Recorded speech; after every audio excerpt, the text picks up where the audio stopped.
एक बात आपसे निवेदन करूं, न जनबल से, न यशो बल से और न आपके शरीर बल से। ये दो कार्य क्या है?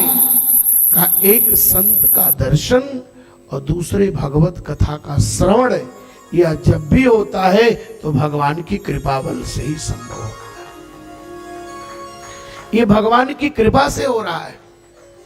ये ठाकुर जी की बड़ी अनुकंपा है कि आप इस कलयुग में बैठकर भागवत की कथा सुन रहे हैं। आज तो समय इतना बिगड़ चुका है कि लोगों से कहिए कि चलो कथा में, बोलेंगे हमको तो मरने की भी समय नहीं है, फुर्सत नहीं है।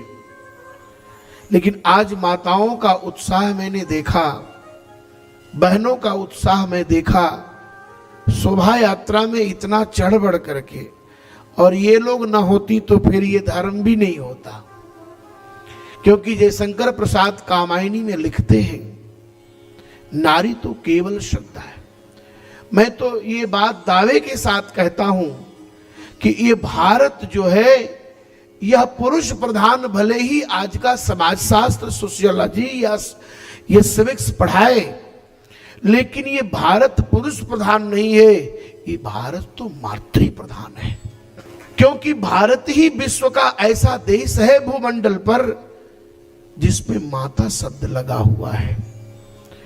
विश्व का सबसे विकसित देश अमेरिका है, रसिया है, अफ्रीका है, कनाडा है, बहुत सारे देश हैं, लेकिन आपने कभी उनके नाम में माता शब्द नहीं सुना होगा। अमेरिका माता, जापान माता, आपने इंग्लैंड माता कभी नहीं सुना होगा।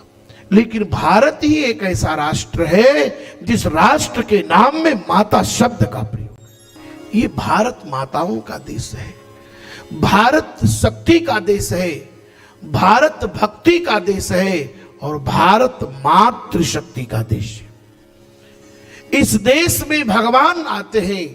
अमेरिका भले विकसित राष्ट्र हो जाए, इंग्लैंड बहुत विकास कर जाए, जापान में बहुत कुछ हो जाए, लेकिन वहां रामकृष्ण का अवतार नहीं होता।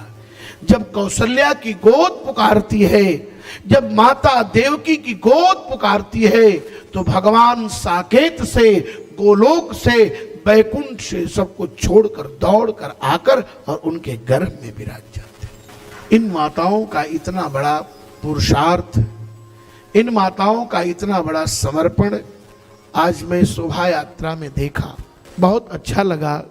बड़ी दिव्य शोभा यात्रा आप लोगों ने की, इसके लिए माताएं भी साधुवाद, धन्यवाद की पात्र है।